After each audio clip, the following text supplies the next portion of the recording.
বন্ধুরা, এই রোগটির নাম হচ্ছে ক্যাসিয়াস লিম্ফোডেনাইটিস। এই যে দেখতে পাচ্ছেন ফোড়ার আকারে গোল হয়ে ফুলে আছে, আর একটা নিচেও আছে ওইদিকে। এই যে দেখতে পাচ্ছেন, এটা খুবই কমন একটা ডিজিজ ছাগলের মধ্যে। প্রায় আপনাদের ফার্মে সমস্ত ছাগলের মধ্যে দেখতে পাবেন। এটা সাধারণত বেশি হয় কানের ঠিক এইখানটায়, এই কানের ডগায় এখানটায় বেশি হয়। এছাড়াও এই সমস্ত জায়গাগুলোতেও হতে পারে। তো এই রোগের নাম হচ্ছে ক্যাসিয়াস লিম্ফোডেনাইটিস, এটা শর্ট ফর্মে সিএল বলে। এই রোগের কারণ হচ্ছে ব্যাকটেরিয়া। যে ব্যাকটেরিয়ার কারণে এই রোগটি হয় তার নাম হচ্ছে কোরাইনোব্যাকটেরিয়াম সিউডোটিউবারকুলোসিস। এই ব্যাকটেরিয়ার কারণে আপনার যে লিম্ফ নোডগুলো আছে বা লসিকা গ্রন্থিগুলো আছে, সেই লসিকা গ্রন্থিগুলো কি হয়, এক ধরনের ফোড়ার সৃষ্টি করে এবং সেই ফোড়ার ভিতরে আপনার হোয়াইট ব্লাড সেল বা সাদা যে রক্তকণিকাগুলো হয় তার সাথে সাথে যে কোষগুলো মারা যায় সেই মরা কোষ সহ সেখানে সাদা রঙের চিজ আকারে পুঁজ তৈরি করে এবং ফোড়ার আকারে এই রোগটি লক্ষণ প্রকাশ করে। আর এই রোগটি ছাগলের বাইরে সাধারণত বেশিরভাগ হয়, এবং যদি ভেতরে হয় তাহলে ভেতরে এটি লিভারেও হতে পারে এবং ফুসফুসেও হতে পারে। যদি লিভারে হয় ছাগলের দ্রুত ওজন কমে যায়, ছাগল খাওয়া দাওয়া ছেড়ে দেয়। যদি ফুসফুসে হয় তাহলে প্রচণ্ড শ্বাসকষ্ট হয়, অনবরত কাশতে থাকে, কোনো কারণে কাশি বন্ধ হয় না, ছাগলের আস্তে আস্তে করে ওজন কমতে থাকে। তো বেশিরভাগ যেহেতু বাইরেই হয় তাই আমরা এটা সার্জারি করে এটাকে ঠিক করতে পারি, তবে খুবই সাবধানে। এই সার্জারির পরে এর থেকে যে পুঁজটা বের হবে সেই পুঁজটা যদি অন্য কোনো ছাগলের ক্ষতস্থানে লাগে তো সেই ছাগলেরও এই রোগটা কিন্তু হয়ে যায়। আর যেহেতু ব্যাকটেরিয়াল ডিজিজ তাই সাবধানের সঙ্গে আপনারা এটাকে সার্জারি করবেন। এবং জেনেটিক ডিজিজ ছাগলের থেকে মানুষের মধ্যে হয়, তাই অবশ্যই হ্যান্ড গ্লাভস অ্যান্টিসেপটিক লোশনের ব্যবহার করবেন। আর ছাগলটা মোটামুটি সেডেটিভ ড্রাগ দেওয়া হয়েছিল, দেখতে পাচ্ছেন। এবারে অজ্ঞান হবে, দড়িটা খুলে দাও। তো এরপরে আমরা সার্জারিটা শুরু করব। সার্জারি কিভাবে করতে হয় সমস্তটাই আপনাদেরকে ভিডিওর মাধ্যমে জানাবো। তো এক্ষুনি যে আমি কথা বলছিলাম স্যালাইভেশন নিয়ে, যে মুখের মাধ্যমে লালা নিঃসরণ হয়, দেখতে পাচ্ছেন লালা বেরোনো শুরু হয়ে গেছে। তো এটা যদি আমরা অ্যাট্রোপিন সালফেট না ইউজ করতাম, এটা কিন্তু এই যে লালাটা জলের আকারে পড়ছে সেখানে কিন্তু আপনার লালার মধ্যে কিন্তু ফেনা ফেনা চলে আসতো এবং সেটা কিন্তু আরও ক্ষতি হতো। তাই আমরা এখানে অ্যাট্রোপিন সালফেট ইউজ করেছি। তো আমরা সার্জারিটা শুরু করব, আর 1 থেকে 2 মিনিট আমাদের অপেক্ষা করতে হবে। সমস্ত কিছু রেডি আছে। তো সব থেকে প্রথমে এই সার্জারিটা করতে যে যে মেডিসিনগুলো আমাদের লাগবে সেই মেডিসিনগুলো আমি এক এক করে দেখাচ্ছি, দেখুন। তো সব থেকে প্রথমে আমরা ইউজ করেছি ইঞ্জেকশন জাইলাজিন। তার আগে আমরা ইউজ করেছি প্রি অ্যানেস্থেটিক ড্রাগ, যেটা অজ্ঞান করার পূর্বে কোনো রকম সাইড এফেক্ট বা স্যালাইভেশন যে হয় বা হার্ট রেটের যে আপ ডাউন হয়, তো তার কারণে আমরা এখানে ইউজ করেছি ইঞ্জেকশন অ্যাট্রোপিন সালফেট। এটা ফুড পয়জনিংয়ের কেসেও বা যে কোনো রকমের পয়জনিংয়ের কেসেও ব্যবহার করা হয়। এরপরে আমরা ইউজ করেছি ইঞ্জেকশন ক্লোরফিনারমাইন ম্যালেট জিত, দেখতে পাচ্ছেন ইঞ্জেকশন জিত। এরপরে আমরা ব্যথার জন্য এখানে একটা অ্যানালজেসিক মেডিসিন, আর তার নাম হচ্ছে ইঞ্জেকশন মেগ্লুডাইন, যাতে আছে ফ্লুক্সিন মেগ্লুমাইন। এটার কাজ হচ্ছে আপনার ব্যথাকেও কমায়, জ্বরকেও কমায় এবং ইনফ্লামেশন, কোথাও যদি ফোলা ভাব থাকে, লাল হয়ে থাকে, সেটাকেও কমায়। তার পাশাপাশি এটা হচ্ছে অ্যান্টি স্পাসমোটিক একটা মেডিসিন, এ পেট ব্যথাকেও কিন্তু কমায়। এতগুলো কাজ আছে, প্লাস হচ্ছে প্রেগনেন্সি সেফ। তো এটা আমরা ইউজ করব। এরপরে হচ্ছে আপনার যে কোনো সার্জারির ক্ষেত্রে একটা প্রি অপারেটিভ অ্যান্টিবায়োটিক থাকে বা পোস্ট অপারেটিভ অ্যান্টিবায়োটিক থাকে, এখানে আমরা ইউজ করছি। সব থেকে ভালো এবং চয়েস অফ ড্রাগ হচ্ছে ক্যাসিয়াস লিম্ফোডেনাইটিসের ক্ষেত্রে সেটা হচ্ছে পেনিসিলিন গ্রুপের মেডিসিন। এখানে আমরা ইউজ করেছি, দেখতে পাচ্ছেন ইঞ্জেকশন ড্রাইকেস্টিসিন এস, যাতে আছে আপনার স্ট্রেপ্টোপেনিসিলিন। তো এটা এর বডি ওয়েট অনুযায়ী 30 কিলো, আমরা 3 থেকে 5 ml পর্যন্ত ইউজ করতে পারি ইন্ট্রামাসকুলার রুটে। আর একটা আমরা এক্সট্রা ভায়াল নিয়েছি, সেটা হচ্ছে আমরা সার্জারি করার পূর্বে সেখানে ইউজ করব, যাতে সেই ঘাটা তাড়াতাড়ি শুকিয়ে যায়।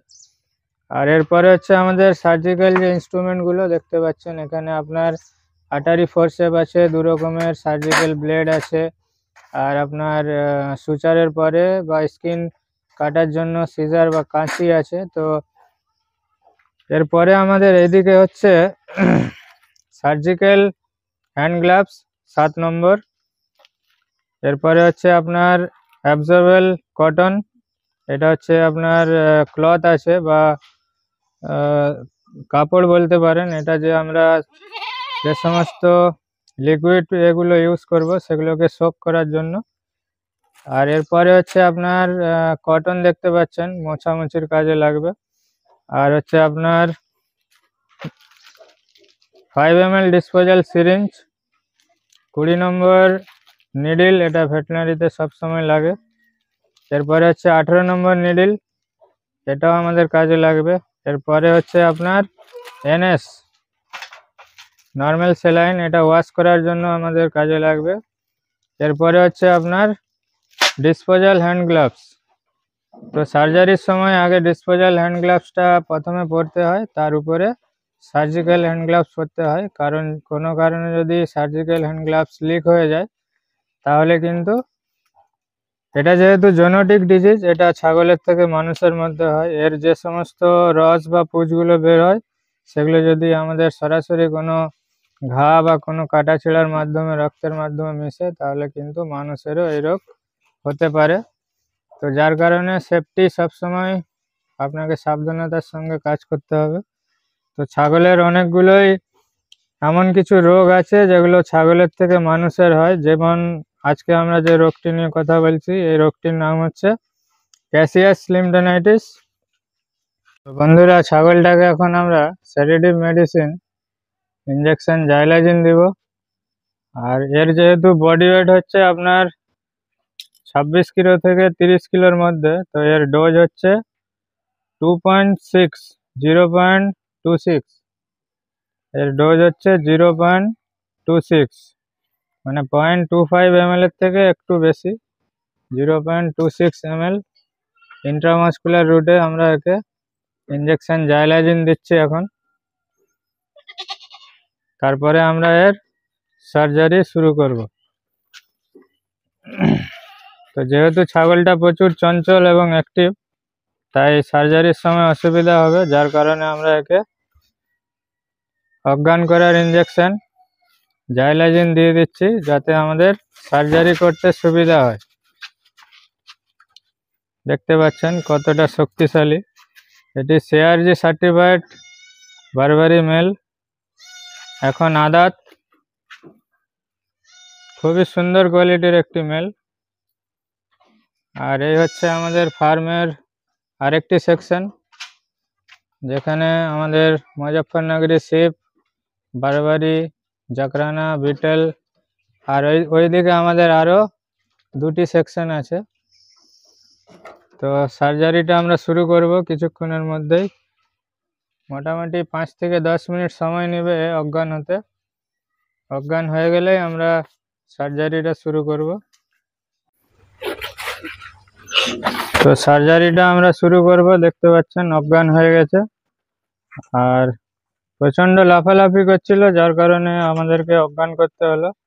নাহলে আপনারা এখানে লোকাল অ্যানেস্থেসিক যে ড্রাগ আছে লিগনোকেন 2%, সেটার ইউজ করে আপনারা কাজটা করতে পারতেন, কিন্তু ছাগলটা যেহেতু প্রচণ্ড অ্যাগ্রেসিভ, তাই আমাদেরকে এখানে জেনারেল অ্যানেস্থেসিয়া ইঞ্জেকশন জাইলাজিনের ব্যবহার করতে হলো। তো হ্যান্ড গ্লাভস এইভাবে আপনারা পরবেন, ডবল হ্যান্ড গ্লাভস, প্রথমে ডিসপোজাল সার্জিক্যাল হ্যান্ড গ্লাভস, তারপরে হচ্ছে আপনার সার্জিক্যাল হ্যান্ড গ্লাভস, কারণ এটা জেনেটিক ডিজিজ, ছাগলের থেকে মানুষের মধ্যে হতে পারে, তাই সাবধানতার সঙ্গে কাজ করবেন। যিনি এই সার্জারিটায় হেল্প করবেন ওনাকেও অবশ্যই গ্লাভস পরতে হবে। তো ভিডিওতে যে ভাইকে দেখতে পাচ্ছেন বাগনান থেকে এসছেন ছাগলের চিকিৎসা শেখার জন্য আমাদের কেজিএন গোট ফার্মে। অনেকেই এসছেন, চিকিৎসা শিখে গেছেন। তো আপনারা যোগাযোগ করতে পারেন, কি প্রসিডিওর আছে, কিভাবে আসতে হবে, সমস্ত কিছু জানিয়ে দেওয়া হবে। তবে হোয়াটসঅ্যাপে যোগাযোগ করবেন। তো আজকে আমরা এর সার্জারি করব। সব থেকে প্রথম কাজ হচ্ছে অ্যান্টিসেপটিক লোশন লাগানো। আমরা কটনে করে অ্যান্টিসেপটিক লোশন লাগাবো। সব থেকে প্রথমে আপনারা হাতে অ্যান্টিসেপটিক লোশন প্রোভাইডিন আয়োডিন এটা ভালো করে লাগিয়ে নেবেন সার্জারির পূর্বে। পুরোপুরি অজ্ঞান হয়ে গেছে।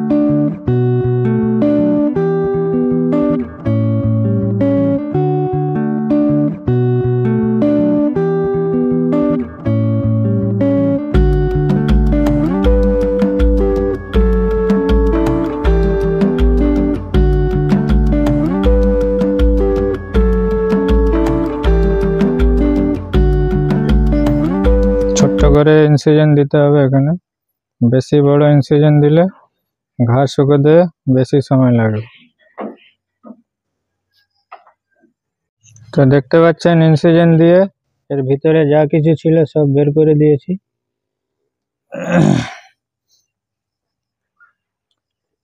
এরপরের কাজ হচ্ছে ছোট্ট করে আপনার সার্জিক্যাল যে ক্লথগুলো আছে, আমার কটন যে ক্লথগুলো, সেগুলোকে বিটাডিনে ডুবিয়ে ছোট্ট করে ওই ভিতরে আমাদেরকে ঢুকিয়ে রাখতে হবে 1 থেকে 2 দিন। এনএস দিয়ে ওয়াশ করা হচ্ছে, দেখতে পাচ্ছেন নর্মাল স্যালাইন। এনএস দিয়ে অবশ্যই আপনারা ভালো করে ওয়াশ করবেন, তাহলে দ্রুত ঘাটা শুকিয়ে যাবে।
তো গলার যেটা ছিল ওটা সার্জারি কমপ্লিট সাকসেসফুলি হয়ে গেছে। এবারে যেটা পেনিসের কাছে আছে বা যৌনাঙ্গের পাশে যেটা আছে দেখতে পাচ্ছেন, এইখানে আমরা এটাকেও সার্জারি করব। তো এই ছোট ছোট সার্জারিগুলো আপনারা ভিডিও দেখেও করতে পারেন, আর যদি প্রশিক্ষণ নিতে হয় তো আমাদের কেজিএন গোট ফার্মে যোগাযোগ করবেন, অবশ্যই আপনাদেরকে হেল্প করা হবে।